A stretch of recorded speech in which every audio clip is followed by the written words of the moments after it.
Art, communication, esprit, 13 300, Salon de Provence, philosophie, l'amour de soi. Est-ce important l'amitié que chacun se doit, comme le signifie Montaigne, le soi, ici, étant à considérer comme l'homme ou l'être humain. Dans l'éducation, cet amour de soi ou cette valorisation de la personne humaine vacille entre la satisfaction ou la punition. En effet, le système darwinien de la concurrence faisant de l'être humain un référencement par rapport à l'ordre des chiffres, c'est-à-dire qu'on valorise celui qui est le plus fort, celui qui va le plus vite, celui qui court le plus longtemps, qui saute le plus haut, etc. Et tout cela pour obtenir une performance paramétrée, enregistrée, sous forme de prestations chiffrées et ordonnées. De là peut découler notamment des notions comme la culpabilité ou la responsabilité. Notons qu'en France, nous atteignons en statistique le taux de mortalité chez les adolescents le plus haut du monde, car, entre autres, les programmes sont tels en éducation que les jeunes peinent à arriver à obtenir les diplômes de reconnaissance en cause, effectivement des notations chiffrées. Il y aurait une concession à trouver entre les contraintes, la raison et la liberté. Comment atteindre cet équilibre? Exister ou être? Son soi, c'est-à-dire être rassuré pour exprimer le besoin, être désiré et être aimé. Ces notions plus larges qui peuvent conférer peut-être la liberté, voudraient-elles rendre l'être humain tel un état aimable? Que signifie aimer? Quelles limites peut-on donner à l'amour? Comment peut-on se tolérer ou se pardonner à soi-même? Cela fait partie d'un raisonnement réflexif sur la personne humaine, en effet sur elle-même. Toutefois, le regard de l'autre permet de s'accepter. Ce serait en étant prêt à accepter l'autre que nous lui permettrions de s'accepter lui-même. Ainsi, pour Descartes, le moi-je, le cogito, signifie que l'être humain veut se rendre maître et processeur de la nature. Ce que Descartes appelle le doute hyperbolique lui permettra de faire notamment la différence entre le rêve et la réalité. Ainsi, si on ne peut pas zapper un biotope dont on doute, en fait, c'est la réalité. Par contre, si le paysage peut se déformer ou disparaître, alors là, on est dans le rêve. La puissance du moi ou de son soi peut trouver des dérives comme un ego trop fort, l'autoritarisme, le négationnisme, hélas. A l'inverse, une philosophie comme celle de Lévinas, philosophe juif, tend à considérer et à mettre en valeur autrui.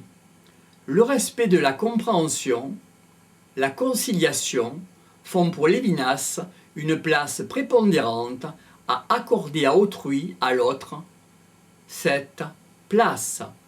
Cet altruisme peut éventuellement sombrer dans l'erreur ou la faute, et cela peut trouver la solution la plus possible, adéquate, en philosophie pour l'harmonie.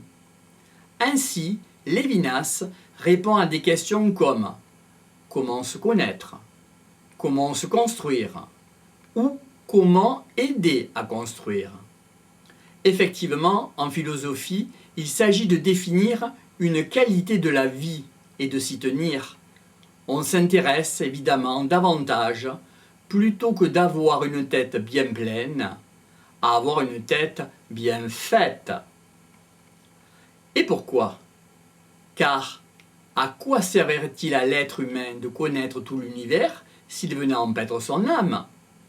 Par ailleurs, une question existentielle se pose. Comment entrer en relation avec autrui? Et un autre, comment tenir sa place? Des pistes, des conseils peuvent être entretenus par une méthode comme la PNL, programmation neuro-linguistique, qui entretient la structuration de l'être humain. Comment définir l'harmonie?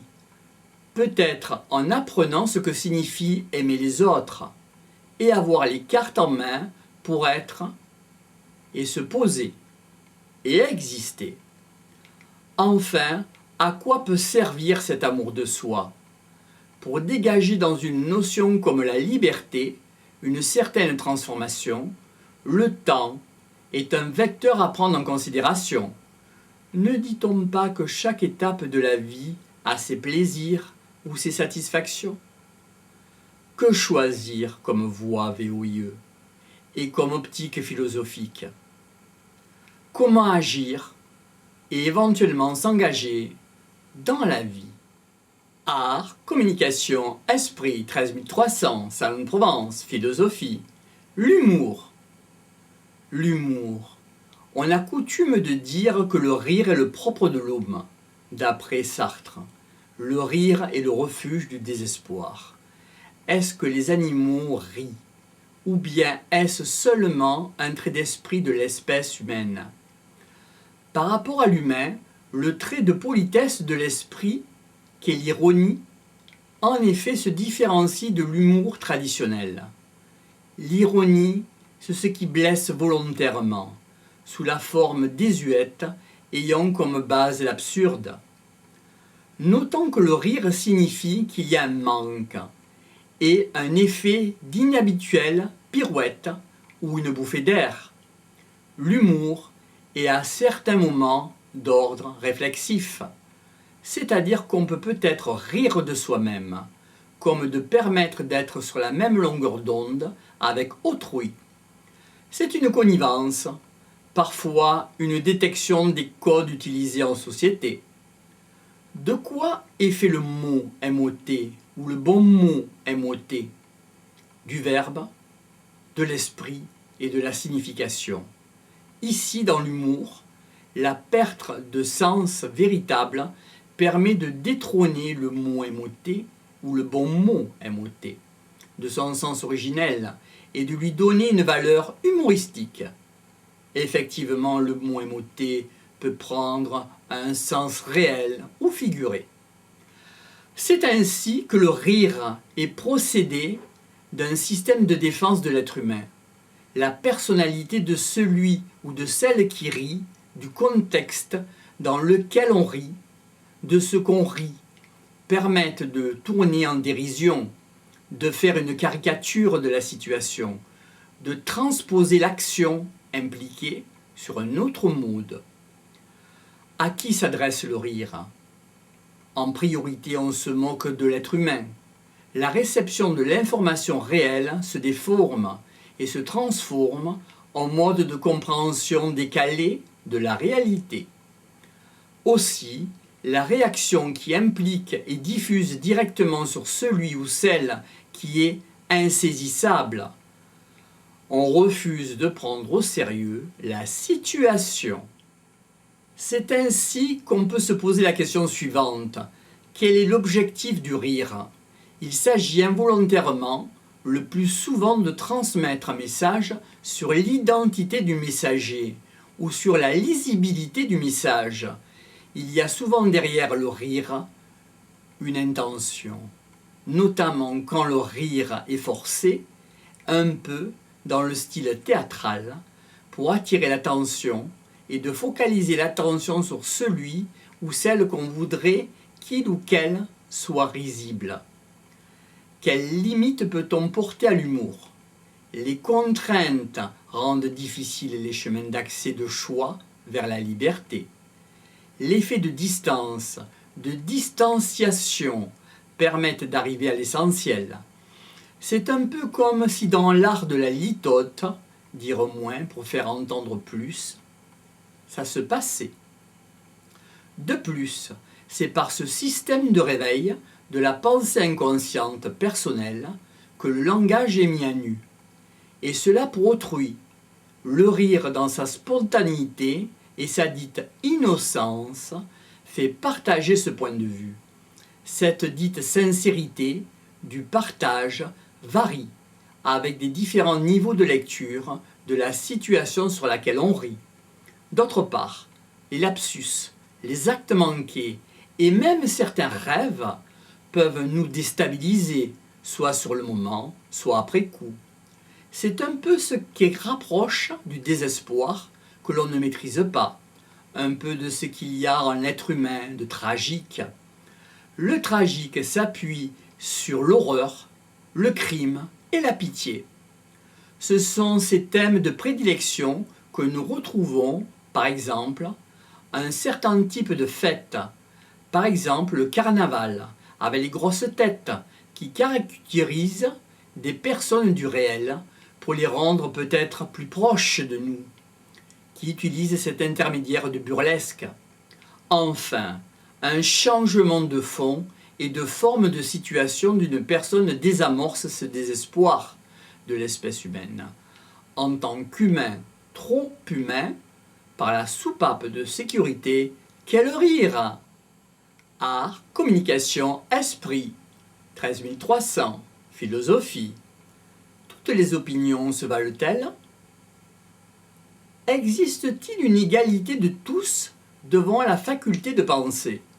Notons, en priorité, l'importance de la sincérité et de l'authenticité de la forme de l'esprit. Bien entendu, cela implique de faire attention aux déformations et au calque des usurpations d'identité des lignes de la pensée. Ainsi, en information, les informations dans leur ordre de priorité divulguées influencent donc le cheminement de la pensée. De même qu'en communication, la manière de donner l'information et de la communiquer oriente, voire manipule le récepteur en vue d'un message à transmettre. Donc en philosophie, il est bon de ton de veiller à contrebalancer le message qui doit être transmis. D'un point de vue analytique, certes, mais aussi d'un point de vue synthétique. Sur une idée portée un coup de zoom, invariablement, d'un sens vers l'autre, en entretenant les visions sur les fonds d'une dissertation, comme pour synthétiser cette idée sur un fond d'un dit résumé, c'est sympathique. Pour cela, l'esprit critique, la petite voix lucide, en chacun de nous, nous octroie une approche de clarté. Ce propre fonctionnement de soi peut sensiblement correspondre avec l'interprétation que peut en faire autrui. Une des déontologies de la liberté souhaiterait de ne pas mettre en place d'autrui, mais à prendre du recul. Alors, que dire de la compassion? Justement, ce recul, cette distanciation permettent de peser le contre et le pour une façon de se faire une opinion, mais une opinion en évolution. La notion de progression est ici en philosophie révélatrice de l'opinion qui change, se module, se modifie et évolue, entre autres, dans le temps. Par exemple, un livre qu'on a lu à la période de l'adolescence n'est pas le même livre qu'on lira à la période de l'âge adulte.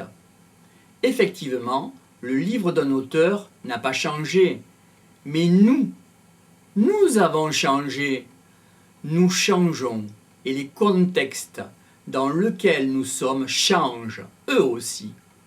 Donc la lecture, et notamment la lecture active, que nous faisons du livre et que nous intégrons dans nos vies respectives, évolue.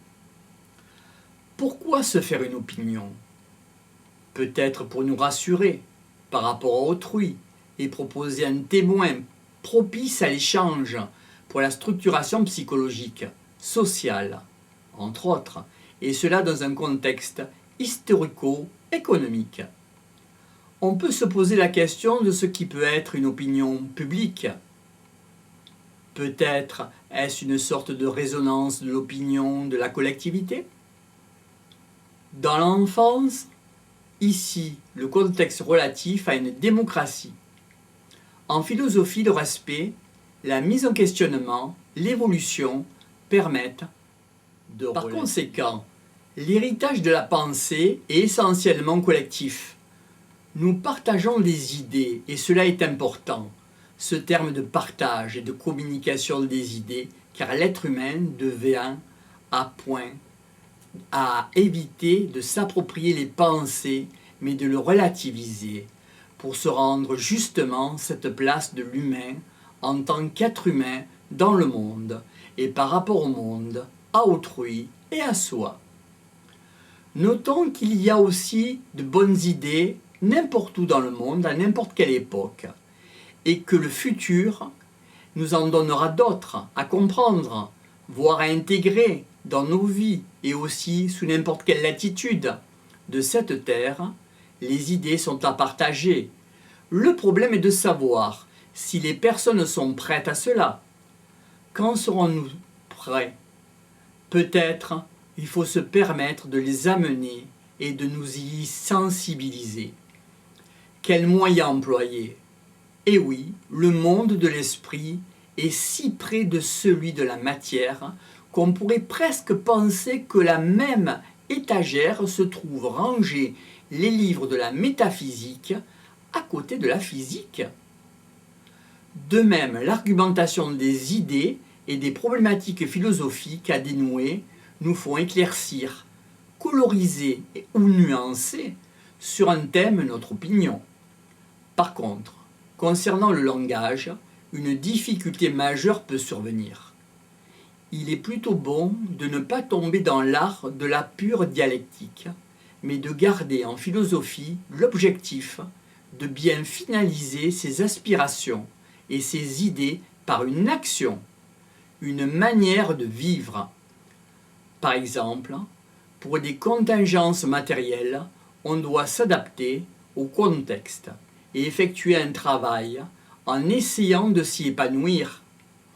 Certes, toutefois, nous ne sommes pas conformes à notre projet de vie, dans nos temps respectifs de loisirs, continuer à vivre ses idéaux et de bon ton, pour soi, pour autrui et pour le monde. Ainsi j'ai réfléchi, donc j'ai choisi. Positionne l'être humain plutôt qu'une réaction spontanée, effectivement, dans un dit conformisme, concernant celui qui écoute, donc qui comprend, pour faire évoluer sa pensée, celui-là comprend, aussi évolue, remonte le courant des pensées, se construit pour évoluer et s'éveiller à ce partage des idées. En relation avec une idée, on peut se demander quelle est la priorité, la conscience, la représentation ou les affects, etc. Une petite parenthèse sur le monde électoral en France. À de certaines époques, pour voter, seuls les imposables votaient. Et rappelons qu'elles n'ont obtenu le droit de vote que vers 1950 les femmes. L'important en démocratie, c'est ce qui exprime la voix VOX du peuple, par le peuple, pour le peuple. Une voix VOX équivalent un vote unique et de plus secret, cela devant s'effectuer en âme et conscience. Par ailleurs, notons qu'il existe une nuance entre penser, dire et faire. Enfin, pour ne pas juger hâtivement, il est bon de prendre des distanciations. C'est une sorte de savoir-vivre, où l'être humain se structure par rapport à son passé, à son projet et à son présent, bien entendu.